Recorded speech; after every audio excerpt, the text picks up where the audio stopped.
You can start. Good evening, Mr. President, Senator Bongo, Chair of the Committee on Health and Demography, fellow members of the IATF and Cabinet.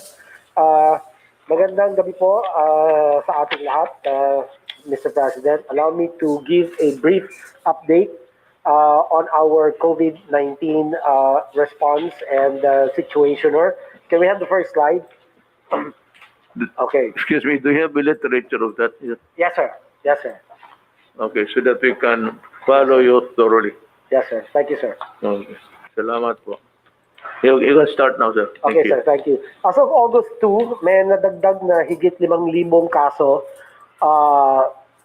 at sa nadagdag na 5,032 cases po, meron 2,114 fresh cases at 2,918 late cases.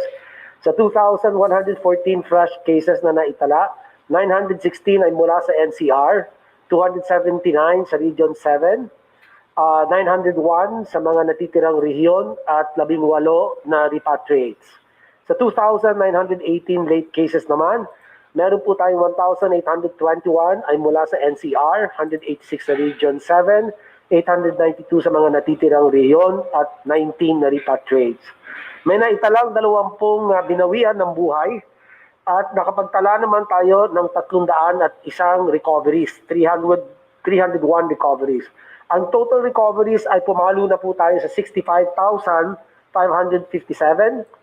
Ang active cases naman ay 35,569.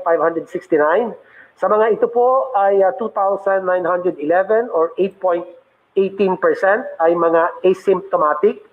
32,071 or 90.17% mga mild cases po, Mr. President. 349 or 0.98 ay severe at 240 or 0.67% ay critical. Next slide please. Ito pong graph na ito nagpapakita na prioridad po ng inyo pong administrasyon ang proteksyon ng ating mga health workers. Pababa po ang trend ng confirmed COVID-19 cases sa ating mga health workers mula sa 20% noong April, ngayon po ay nasa 5.3% total cases. Patuloy po natin paiigtingin ang infection prevention and control sa ating mga pasilidad upang masigurong patuloy pa itong bababa. Makakaasa po ang ating mga health workers na ating pong binabantayan ang kanilang health and safety sa pamamagitan po ng pagbibigay na sapat na mga personal protective equipment na dekalidad at tunay po na mga very high quality and effective. Ngayon po, ang slide po natin na susunod, next slide. Nais ko rin pong magbigay ng updates sa kung paano natin patuloy na tinutugunan ang issues ng ating mga healthcare worker. Sigurado po ako, Mr. President, na lahat po tayo sa kwartong ito ay sasang-ayon na sila po ang pinaka-importanteng mga tao sa laban natin kontra COVID-19. Kahapon po, Mr. President, matapos ang press con ng healthcare workers kung saan sila ay humingi ng time out ng imposition at imposition ng ECQ or Enhanced Community Quarantine, ay agad na nakipagdialogo ako kasama ng ibang IATF principals sa mga medical societies. Dito mismo natin napakinggan ang issues nila.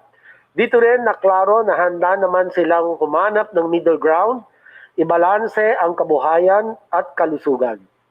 Bigyan ko lang po kayo ng summary ng kanilang mga hinaing. Number 1, una, kakulangan daw sa ating mga health workforce dahil na rin sa pagka-quarantine, isolate. Yung iba naman po ay nagkakasakit at meron din pong mga nag-resign. Number 2, over-reliance po na tinatawag nila sa mga antibody test na nakakamiss ng 50% of the cases. Kaya nahihirapan maghanap ng mga bagong kaso. In-erase rin nila ang concerns sa hirap mag-refer sa mga isolation centers. Number 3, meron din daw pong kakulangan sa ating contact tracing at mga quarantine facilities, lalo na sa pag-cascade ng mga guidelines sa local level. Pangapat po, ang transportation issues ay nangangailangan ng immediate response at kailangan maglaan ng safe transportation options. Particular na dito ang agarang pagpapatupad ng bike lanes. Panglima po, para ma-ensure na ligtas ang workplaces, kailangan ng DOH, DTI, and DOLE na mag-issue ng clear advisories sa mga kumpanya para masunod ang ating mga minimum health standards. Kanila pong in-emphasize na ang publiko ang unang linya ng depensa laban sa COVID-19, kaya naman kailangan i-remind ang lahat na gumamit ng mask at mag-practice ng physical distancing. Panghuli po, mariin din po nilang tinututulan ang pagbukas ng mga non-essential industries gaya ng gyms, review centers, pet grooming, service at iba pa. Next slide please. Matapos natin po makipag-usap, nagpulong naman po ang kabinete, batay po sa inyong kautusan, si Ginoong ES po ay pinulong ang mga ilang miyembro ng kabinete at lumikha po kami ng 7-point response or recommendation to address the issues of the healthcare workers. Number 1, una po ang pag-hire ng additional healthcare workers at bumuo ng healthcare worker reserve. Pati na rin ang pag-enter into memorandum of agreements with private hospitals hanggang December 2020 para makapag-deploy tayo ng healthcare workers sa mga private facilities na kung saan po sila po ang mas mabilis na mapuno ang kanila pong mga COVID beds. Pangalawa po, napag-usapan din po natin ang pagbibigay ng additional benefits para sa ating mga healthcare workers. Una, meron po kami rekomendasyon na magbigay po ng 10,000 risk allowance for private sector healthcare workers at libreng life insurance na sana po ay maisabatas sa Bayanihan Act 2. Kasama na rin po ang pagbibigay ng libreng accommodation at transportation na siya naman po itong inumpisahan ng gawin ng Department of Health para po sa mga panggagawang pangkalusugan.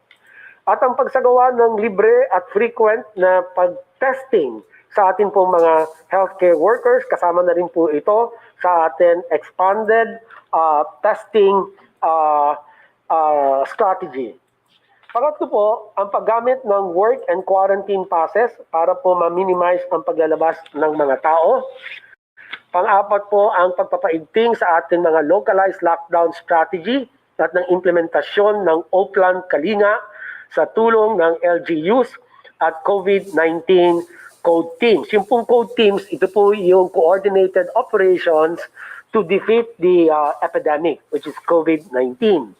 Panglima po, intensify ang strict enforcement ng ating guidelines on minimum health standards at ang pagbibigay ng 20 milyon cloth mask for the poor, alinsunod po sa inyong kautusan, Mr. President. At ang pang-anim po ay ang paggamit ng RT-PCR bilang gold standard sa ating pong pag-detect o pagtukoy ng mga kaso ng COVID-19. At ang pinakahuli po ay inirekomenda po mariin ng inyo pong gabinete na manumbalik po tayo sa Modified Enhanced Community Quarantine or NECQ for 15 days. Mula po bukas, August 3 hanggang August 18. So ito po ang ating po mga rekomendasyon, Mr. President, for your consideration. At muli, nagpapasalamat po ako sa aking mga kasama sa kabinete at IATF sa pagbuo po ng mga rekomendasyon na ito na akin pong binasa.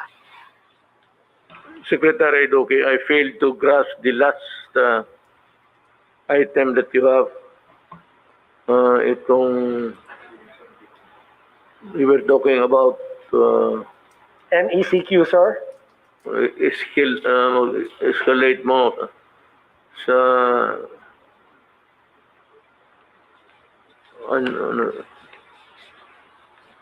escalate mo ang yung lugar na we mentioned the other meeting.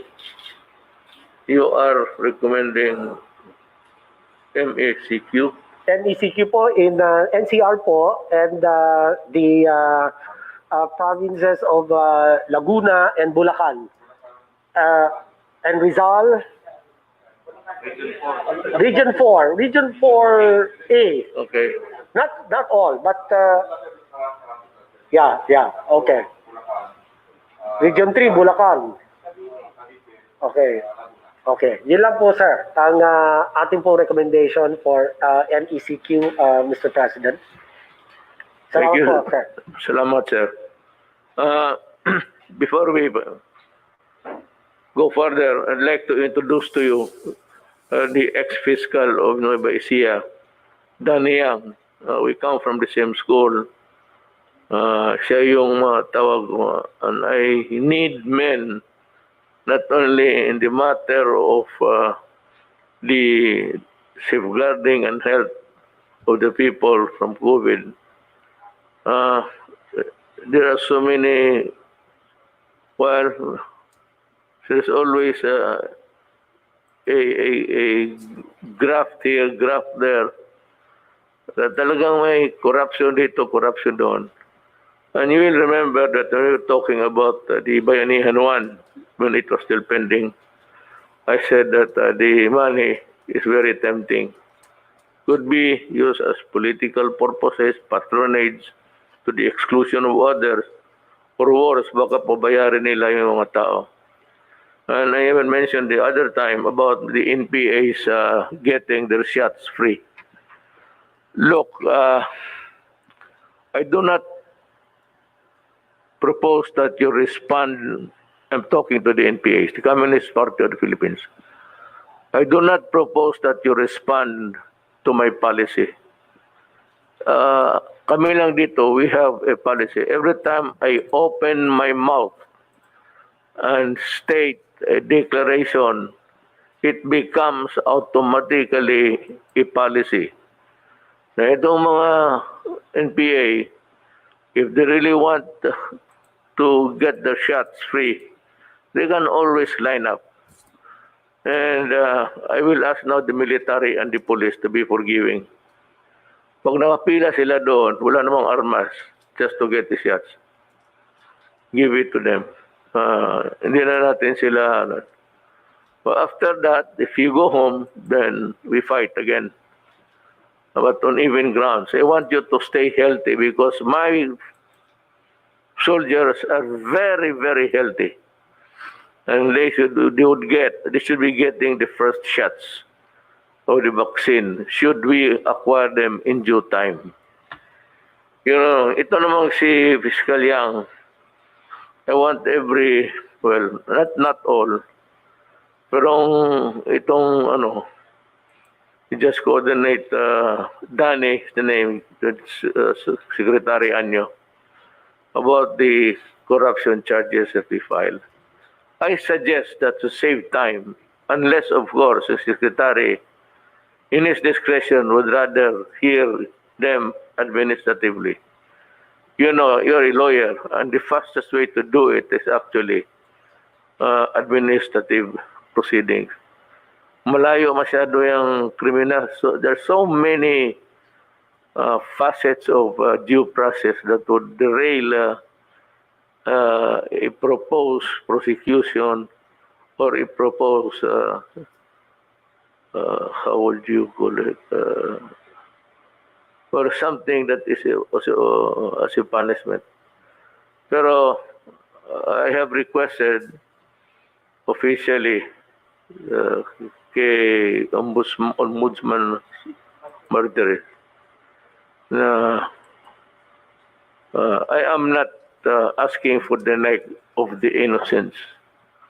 I just want the graft and corruption stop and the parties involved in that corruption be prosecuted, be the mayor, the city council, or the barangay captain. And I cited to you the delay, the long and winding road. Huwag ninyo itong ikata, show it to lahat. This is very important because we have so much missteps pandol dito, pandol doon because of corruption. And the last thing that I would want to hear is really itong ganito. Baka ipagbili, partisan, tao lang niya, yung kalaban niya, hindi, and all these things. That is why, if you follow the mindset of the officials vis-a-vis with the grafter, diretsuhin ko na sila ng prosecution. Well, administratively, yes, because that's the best way. For the city councils now who are delaying the passing of the ordinance, we have 2 months, 2 years. If I'm telling Secretary Ann here, 2 years the paper spending, it is graft and corruption. I'm telling you now, kayong mga municipal, city, or I do not know if the provincial board is included, pag hindi ninyo inilabas yan, beginning today, I'm going to give you exactly 3 days. Report to the DILG, city, provincial, ibigay mo doon and for the DILG to inform Secretary Anyo, yung boss nila, na submitted na. So, the clock is ticking except on the days you do not hold office. I'll count the 72 hours, weekdays. But for example, if it has been there on Monday, then 2 to 3 days should be on Thursday. If you fail to do that, I am directing Fiscal Yang to file the case immediately with the department o sa ano. Nandito nandiyan bagay ang record nandiyan kay Fiscal. But you can always go to the office of General Anyo and take a look. Limanda mo natin kasi sabi ko, my God, 2 years na lang ako, magbawala ako. Gusto ko, huwaghinto na ako sa gobyerno, sabay tayo. Talaga, I'll see to it that you are effectively suspended, preventive, suspended as a form of a punishment. But I would prefer that you be dismissed immediately. And the courts for not to interfere. I am not without understanding the situation that governs the separation of powers, that I cannot also intrude into yours. But help me on this, as long as I am in the path of due process. Please do not interfere of how there might be an injunction or something. This is not time for hearing cases. We will make the accounting of our behavior maybe after COVID. Rumentas ngayon, talagang I want barangay captains, the idiots and the low life in the lower echelons of government, they should know that at least. I may not be really the best, but I want to taste your agony, and I want to taste your humiliation while I am here, because you are a criminal. Pag nagkamali kayo dito, wala, pasensya. I will ask I will demand your resignation if it really calls for it. I really demand. Now, if we come to a 4, well, tingnan natin who gets what. Ako, sabi ko, I am already dispensable. Pwede na akong effectively suspended rin. Okay ako. Tapos na ako. Kayong mga yawa, kayo talaga ang piritan ko. Para katikim kayo ng ayaw ninyong huminto eh. So, mga barangay captain, stop acting like God in your barangay. You are just a human being. I'm sure that you know nothing or little at all about governance if you are there into corruption. Kaya kung wala kayong nalaman, talagang nagagalit na ako. Kaya wala akong respeto sa iyo. I have no compunction about sending you to jail or suspending you until the last day of 2 years from now. Para mawala kayo sa horizon.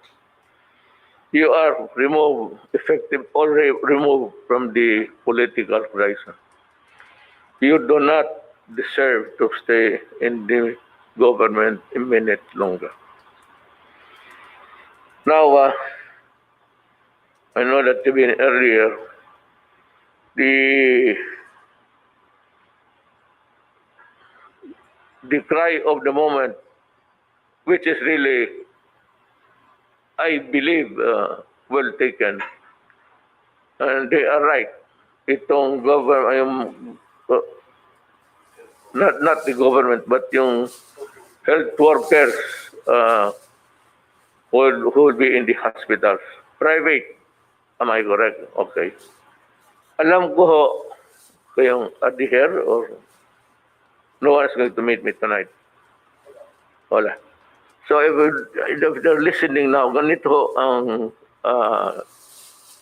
the following moves that government has decided.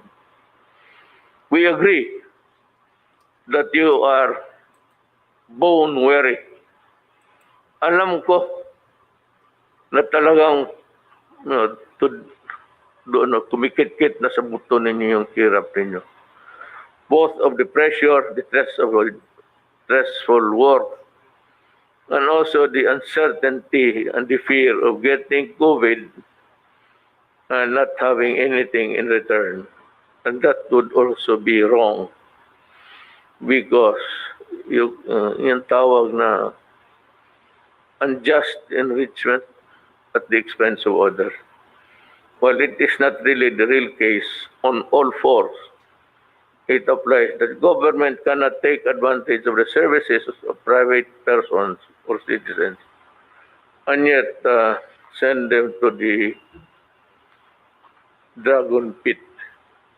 So we are ready to consider that itong, well, if you want to term it stipend or allowances or pay, give us time. We will make the report. Sana masali ito sa the second biennial. Baka masali ito. Kung masali ito, ibibigay ito sa inyo. Ora mismo, no delay from the treasury, diretso na sa inyo. If you want it to be treasury warrant, fine. If you want to be in cash, fine. We will look for the right persons to distribute it. But the thing is, you can rest assured that there will be no corruption dito. Talagang uupakan ko kayo, mga putang ina. Talagang uupakan ko kayo. Yeah, the humiliation of being treated as one who has been ousted from service because of corruption. Para malaman ng mga anak ninyo na babuhay kayo sa putang inang kulukuhan. regarding the benefits, we were also strongly recommend it to be included in the bayanihan to insurance, and free accommodation, free transportation, free and frequent testing. Magdasalang tayo sa Diyos. There is enough to are scraping. Wala na tayo. Remember, Filipinos, na the time of giving the assistance or the stipend or your allowance is no longer there. We cannot give you that anymore. Tapos na yun. Kaya ito, sabi naman ng iba, paano ba itong gobyerno? Hindi man nila ma-solve. Gamitin mo nga utak mo, putang ina. Kasimple. COVID is the enemy, not government. Government is trying to control. As a matter of government, put you in prison in your houses. Kaya ano nangyari? Maraming ayang din sumunod. Cebu is a standout. I saw it from the government surveillance TV. Then, nakita ko parang walang nangyari. Motor sila lahat. So I was complaining, I'm telling you, we were having a cabinet meeting several times. That itong Cebu, murag wala. Murag walay sakit nga galibot. But there is no germ kagaw nga balibot. You are doing life nonchalant. Nagbaliwala lang. Sige, continue lang tapo. Mahaw, panood to, inom. Puta. Pagdating ng panahon, sabihin pa ninyo, we are having trouble here. The hospitals are nobody in this world was really prepared to deal with it. In only a matter of 48 hours upon advice, I already suspended the way of the usual life and tried to sequester you inside the quarantine of your home. Wala anong sabihin. For example, Secretary Dugue, they want their neck. Then I ask you, okay, you want me to fire Dugue? Let me be satisfied. Anong kasalanan ng tao? He did not import COVID. He was there all the time, and an infection was overwhelming, not only for the Philippines. I do not want to compare it with any country, but it was a global thing. And ngayon, bakit tayo marami na? Well, sana makapanood kayo ng YouTube or YouTube. Makita mo ang spike ngayon, binalikan sila. And the scientists say that it will be, this COVID will be forever, for decades. So ang sinasabi ko sa the same. What I said earlier, in the early days of this pandemic thing, I said that, be careful because it is swallowing the rest of the world. And we will be no exception. Dito sa Cebu, makita mo naman sa Cebu pati Maynila, almost same behavior. May mga tao talagang nasa labas, and they can only be controlled kung sa mga barangay, kung saan kayo nakatira. But kung nakapuslit kayo, tapos magpasyal-pasyal, magnegosyo pa rin kayo, whatever, and without a mask at that, making it worse. Hindi ka naman, ngayon marami. Then you say that government, nobody, pandemic nga ito eh. The epidemic is bad enough. But the pandemic is that every country is now using its own resources. Hindi mo kabigayan. China of late might be delivering some help in terms of equipment. Pero hindi kasalanan. Now, if Secretary Duque misquoted or was not accurate sa kanyang figure, para sa akin, matulala ka sa figures because they come in incomplete and sometimes wrong, sometimes asymptomatic, sometimes nakauwi na. So I'd like to know, let me ask you a question, Secretary Duque, if you may please. Itong sa case summary natin, itong nakalabas, kasali pa dito sa the number of recoveries. Is this an original number or a changing number? Only those that are presently hit or affected. This is a changing number, Mr. President, kasi yung pong meron pong IATF policy or resolution that the time-based reckoning of recoveries of the asymptomatic and milds after 14 days po that they were in quarantine from the onset of illness. Kasi yan po, usually 10 days nga lang po, sabi ng WHO, gagaling ka na po. Basta mild po and asymptomatic. Kung natapos po ninyo yung 10 days na yon, nagdagdag pa po ang DOH with the approval of the IATF ng 4 days para 14 days. So after that, ibig sabihin po noon, magaling na kayo. Yes. And I'm asking about the figures. Does this include people who are already cured? Yes, sir. The recovery, sir. So this is a constant number. Yes, sir. This number will continue to increase as more and more people recover. Including the first computation. Yes, sir. Kasama na po. Itong 103. Yes, sir. This is part of the 103,185.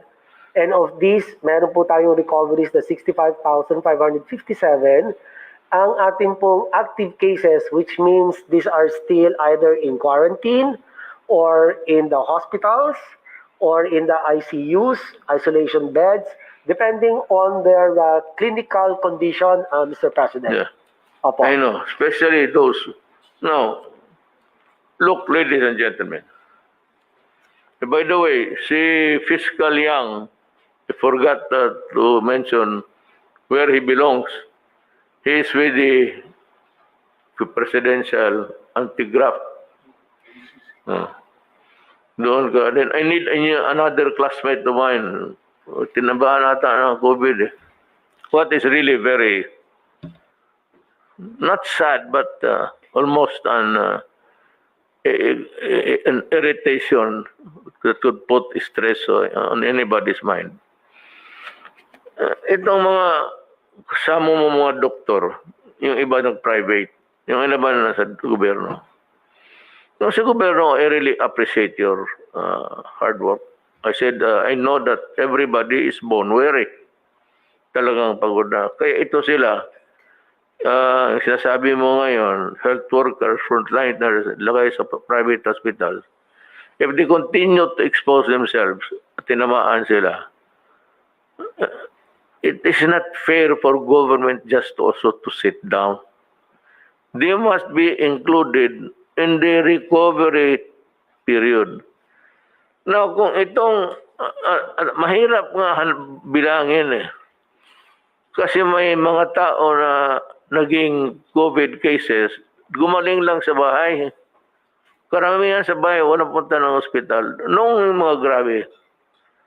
Ngayon, itong sabihin mo na 100 plus, tingnan, gamutin natin. Meron naman tayong alternative alternative measures. Meron tayong nandoon sa Rizal Memorial. Nag-offer pa nga ang Iglesia ni Cristo. Salamat po sa inyo, Iglesia ni Cristo. And any others. The only thing, if they do not want to work, we cannot force them. Pero, for Diyos naman, tanungin ko kayo. Pati ikaw, Secretary Doge. Pati ikaw, si Dr. Vega. Kung mga ganito na sitwasyon, we are up against virus, germs, microbes, tapos nagkasakit. Who can we turn to? Kung gera lang sana ito, I can order general sana ito gawin mo. I am not satisfied with this because losing on that province. Mapasabihan ko ang police sekretarian nyo. Napakahina yung trabaho niya. Ngayon, dito sa iyo, I ask now every doctor and nurse. My wife has also volunteered to be a frontliner. May anak kami. Kaisa-isa. But since she is moved by a sense of... Kasi nasabi niya, nahiya siya sa sarili niya. She's a nurse. And yet, ang trabaho, itong ganitong parang it's a war against microbes. Who are our soldiers? The nurses and the doctor. If you cannot go for the extra mile, well, I can understand. I'm very sorry. I can understand you. Pero wala kaming matawagan ng iba eh. So ito ngayon sa bakuna pagdating it will be headed by the medical corps para sila ang may tabulation. Walang magkamali. Patient. Lahat ng ahensya na may mga nurses, mga police, there are already thousands of police. Maraming nagpulis kasi ang sweldo ng nurse 8,000. Ang sweldo mo pagka pumasok sa akin, entry fee mo 30,000. Ginawa kong 30, kaya lahat ng mga nurses, babae at lalaki pumasok dyan. No, I leave the problem to General Anyo. For the uniformed nurses sa police and for General Lunzana, they should be assembled and help. Yung sinabi ko sa police station, punta ka lang doon. So, maraming nurses i-distribute natin. We can finish if we have the vaccines and if it is delivered expeditiously. I think that in about 1 week's time, tapos na. That if we get the vaccine. Pero as goes now, wala pa namang sinabi lang na kompleto na. And China is leading. That's what I told you. I believe in China because they're very conscientious. And hindi reklamador. May isang bayan na mayaman, pagka reklamador no, binigay na ng Panginoon Diyos yung biyaya niya. Tapos sige pa reklamo. Ngayon nag-spike kasi sige sila protesta. Kaya ako dito, sige mga left, sige, sabi nga, yung mga left, If you want to protest, go ahead. I myself will sign the permit. Pag manghingi ka ng 3 araw, magagalit ako. Gawain mo 10 araw po. Diyan, magbabad kayo. Protest to the high heavens. But for as long as you are not a part of government and you do not know better, worse is you pretend to be an advisor, tapos sabihin mo mag-tweet ka, God help this country. Huwag na natin distribuhin ng Diyos. Mas mabuti kung you are not a part of it. I can see an ambition in a man's face. Kaya tapos magsali, bakit hindi mo kami in-advisean? So what can you advise about COVID? Tell me if you're a doctor, anong ma-advise mo? What's the best solution?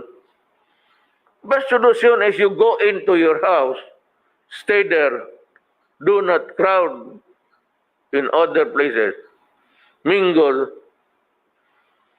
Walang, at least mahina. But yung gamot, what are we doing? Oh, what are we doing? What can we do? Magbigay ng pera? Wala na tayong pera.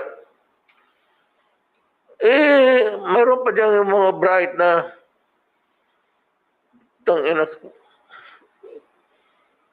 Neanderthal instinct. Bright nga. Modern, pero Neanderthal thinking. Na sige, sabay ng gobyerno, sige banat sa gobyerno. Butang ina, ganito yan eh. Kayo mga animal kayo, kung bright talaga kayo sana, kayo na nakaupo dito at nagawa na ninyo ang gusto ko. But for as long as you're not part in government, you can criticize. But do not be a double standard idiot pretending to advise, then you criticize. You tell us, because karamihan dito, General Galvez, General Anyo, General Lorenzana, Bongo. Hindi naman tayo, isang doktor ka lang eh. So we would need also the input of other doctors who might have had trainings outside regarding this matter. Tropical diseases, infectious diseases. Nakatulong sana.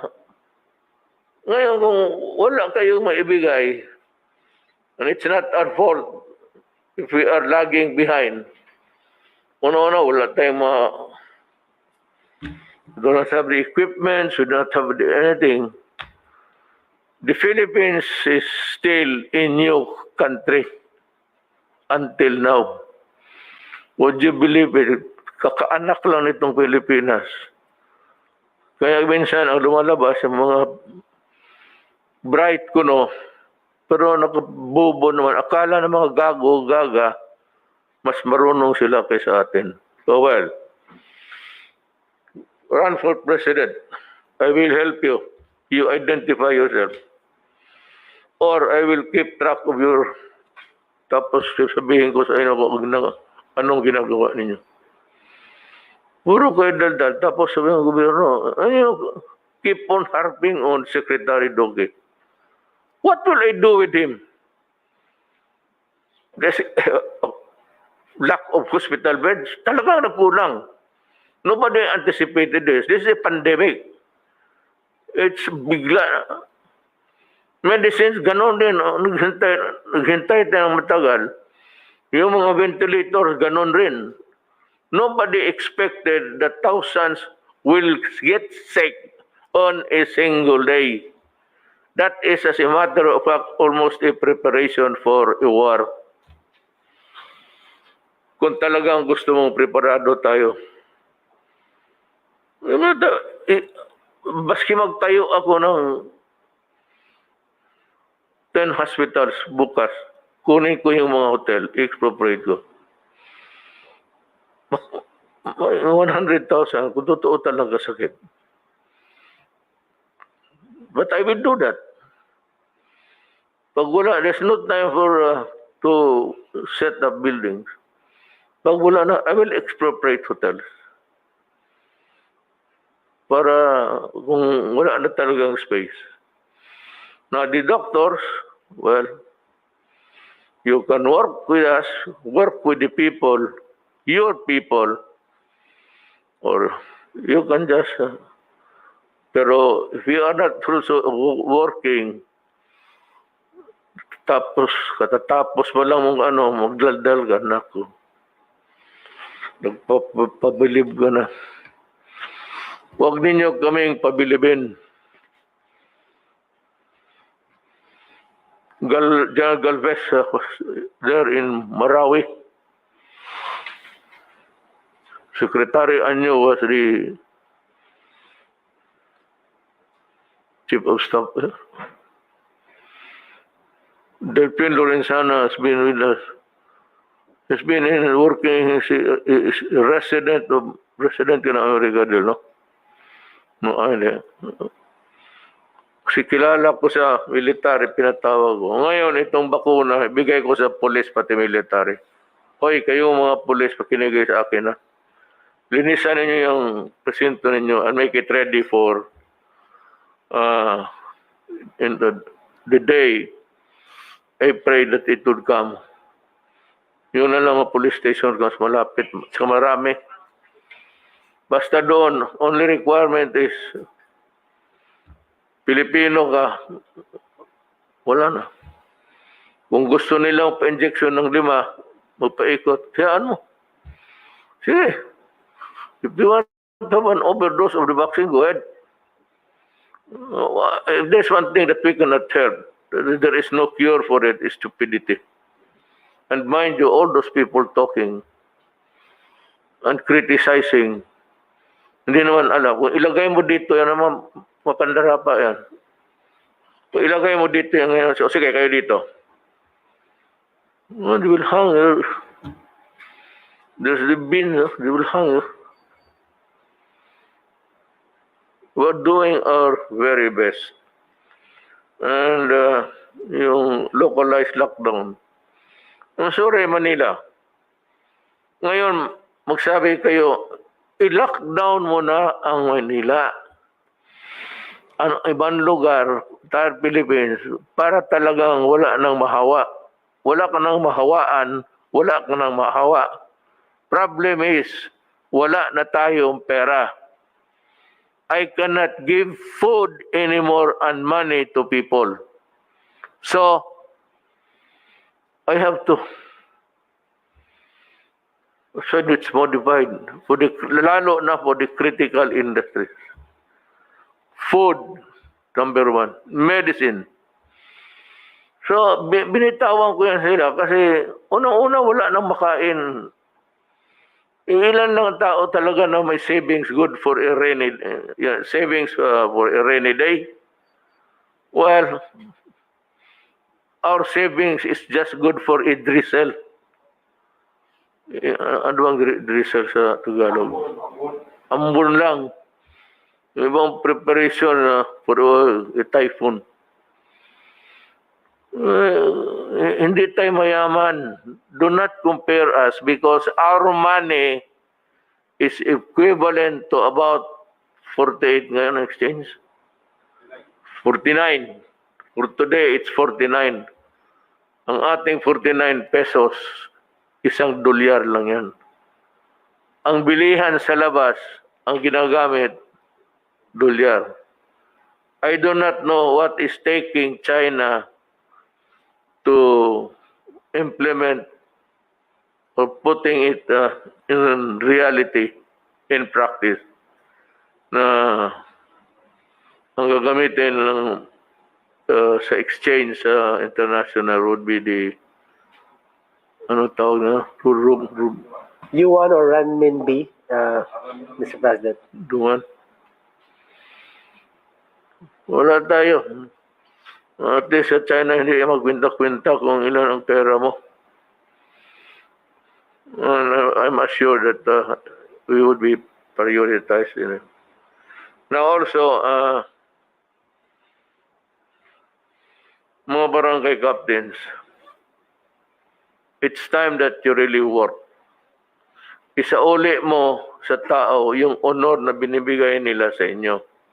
Binigay ninyo. Ay binigay sa inyo ng tao. You work. Strictly enforce ang quarantine, lalo na yung lockdown. Kasi ang Maynila, dahil ang mga tao, maraming tao na lumalabas. Jadi maraming mahawa. So sabi mo, what is Duterte doing about, government doing about? Hoy, Mario Josep, magbili ka dyan ng vaccine. O akong bibili sa'yo, turo mo na kung saan. Well, it's vaccine. Baski saan ka, it's vaccine. Now, yung contact talaga.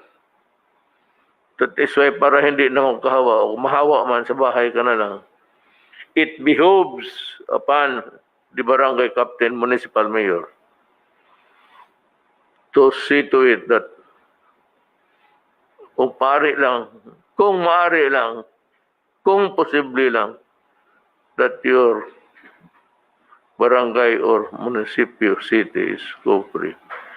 Well, some mayors are overly strict.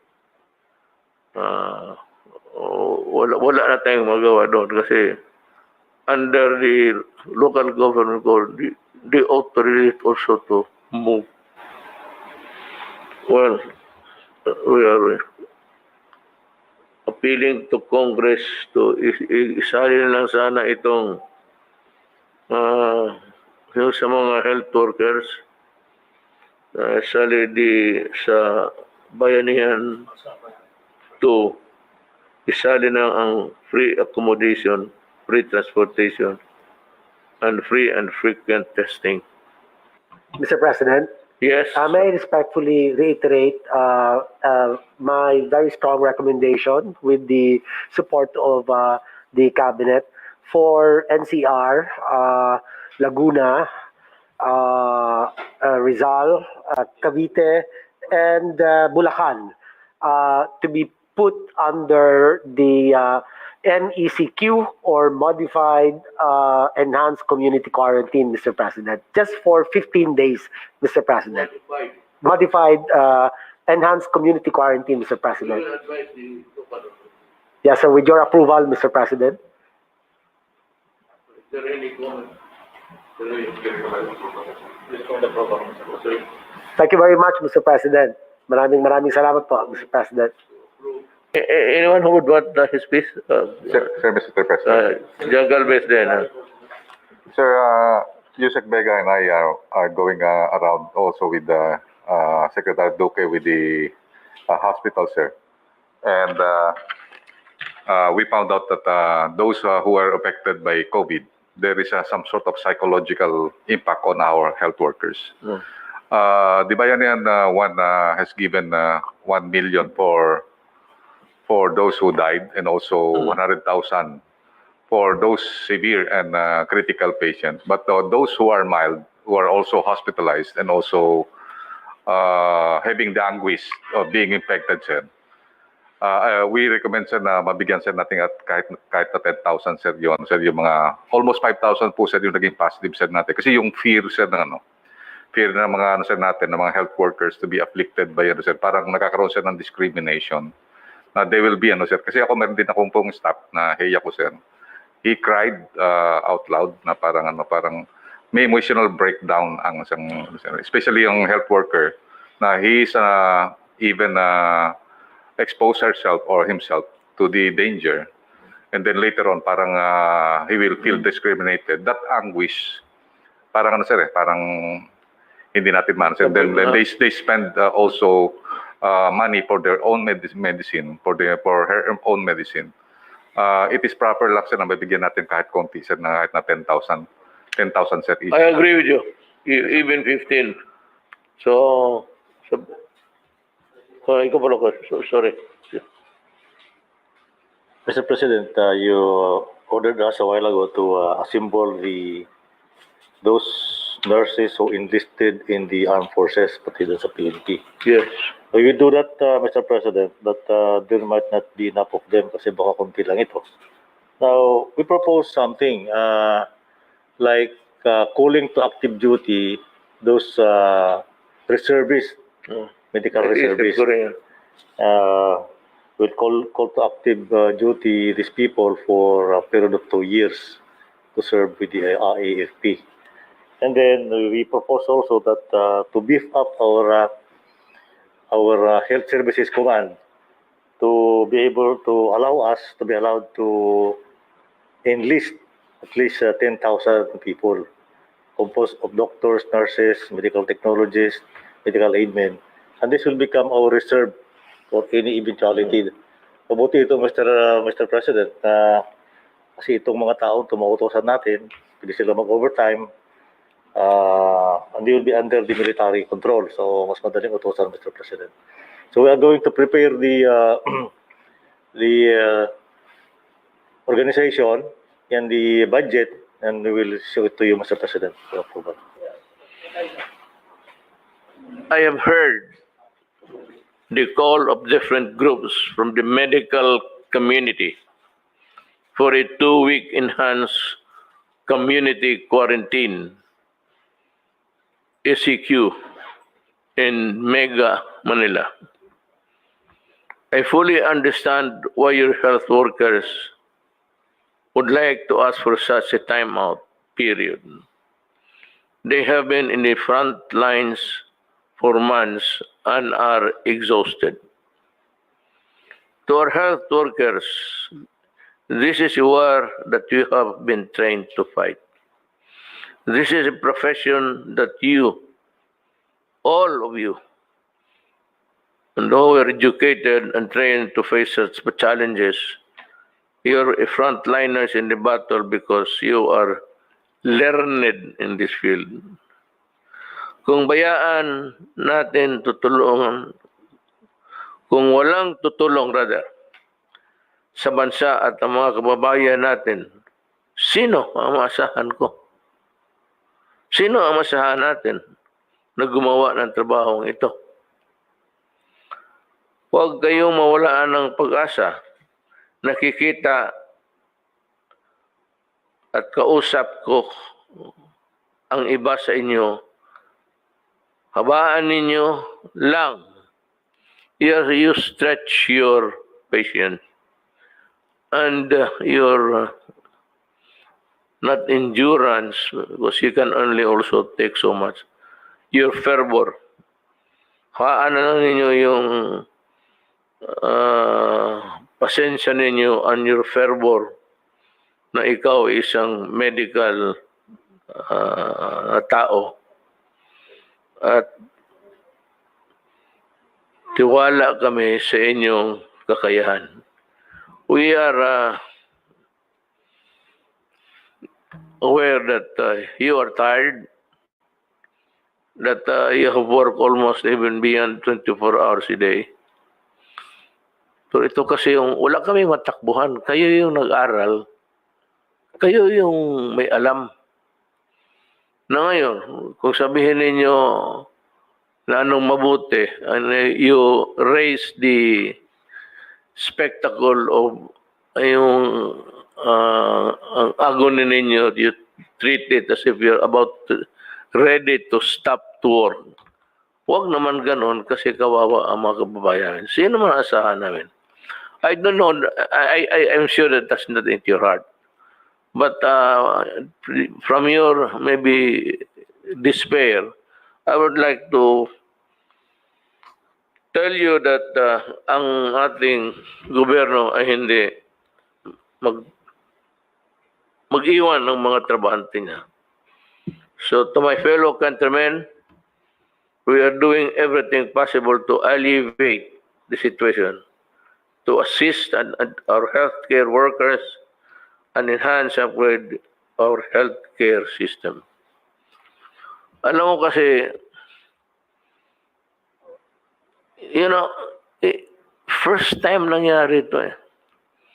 And this is not just something like a call to action for a few sick persons, maybe because of the distance or maybe because of the... Ito lahat eh. Wala namang may gusto. Kaya nga si Secretary Duque, gusto nila putulin yung ulo. Ano mang kasalanan niya? Na yung medisina nandyan, buhol-buhol ang trabaho because this is the first time. And hindi ko kinukumpara. You read or you listen to BBC and CNN. Nakita ninyo, America and the rest are far more worse than us. Yan ang problema. But they have the machines, they have the equipment. And yet they are suffering terribly.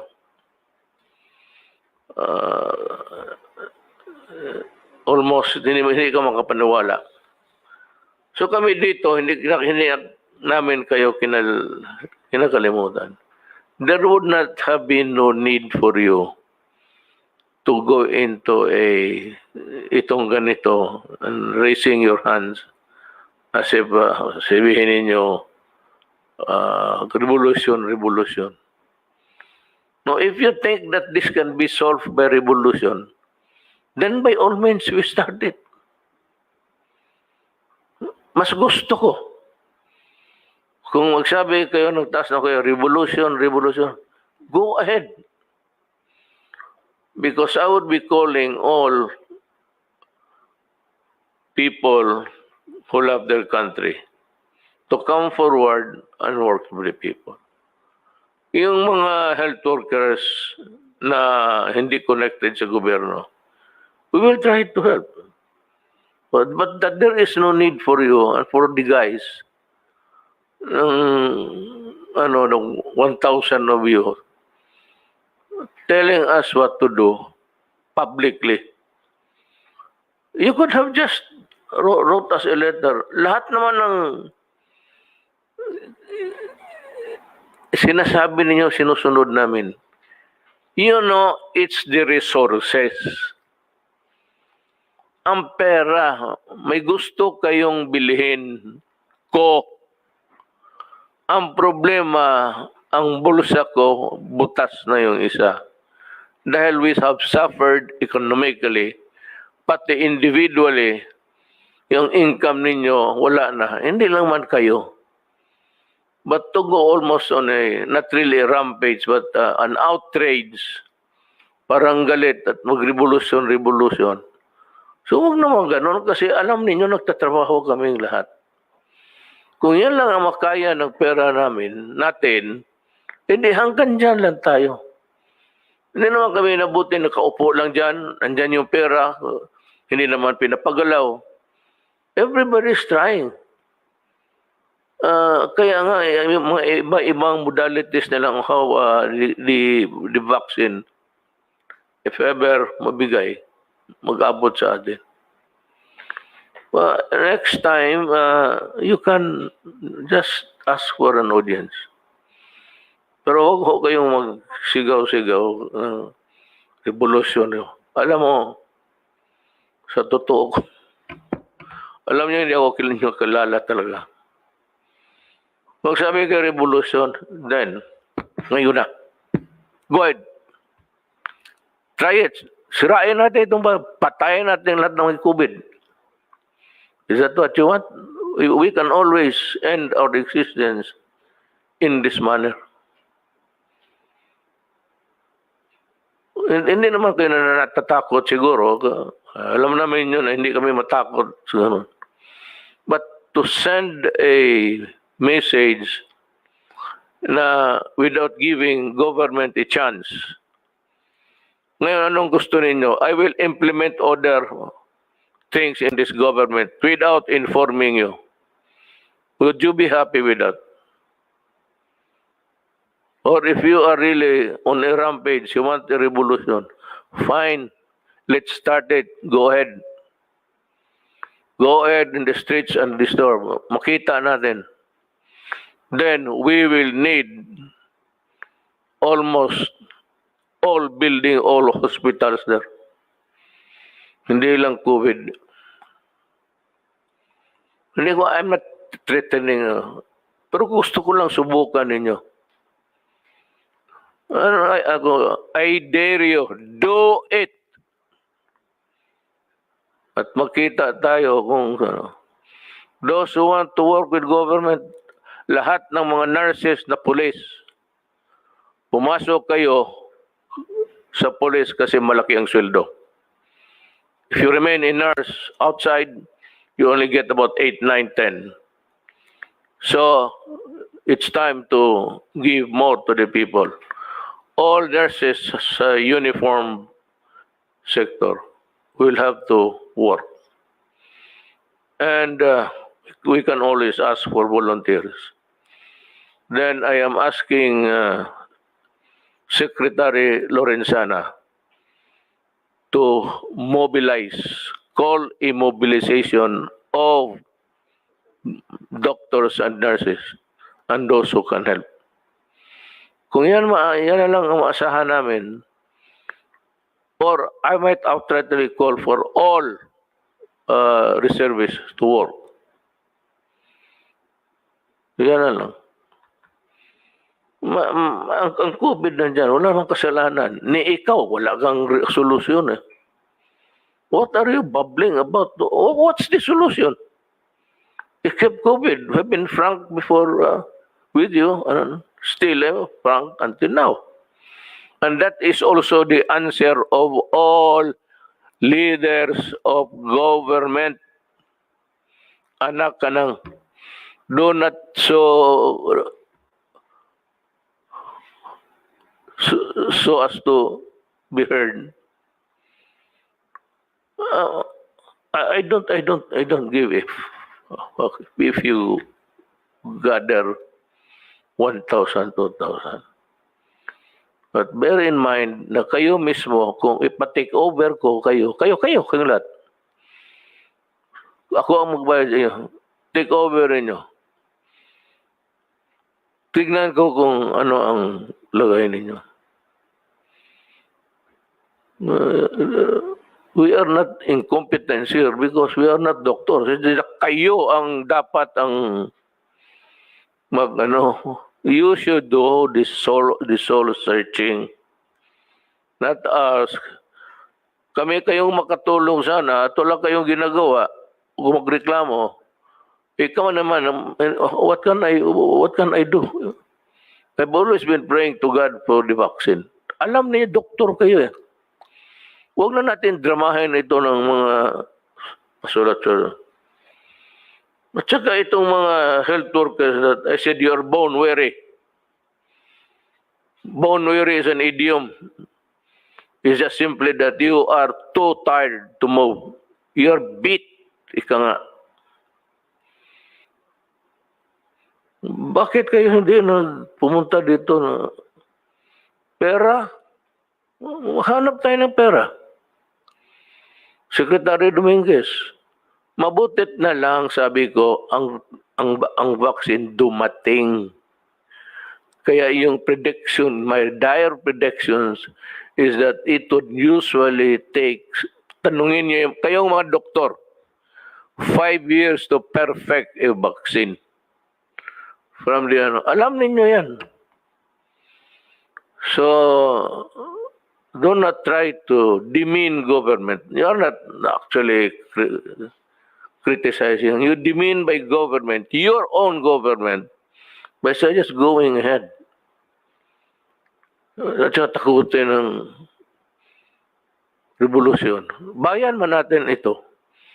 Gusto ninyo, sirain natin. Start it now. Nari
para sa pagbabago. Nawa na ang bayan ko sa magnanakaw na tao.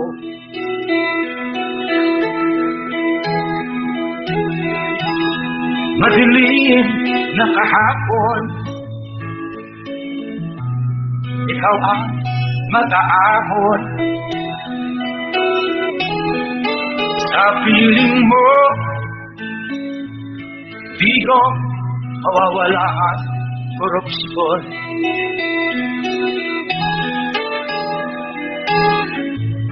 Tayo na, Pilipinas, tayo na nagbago.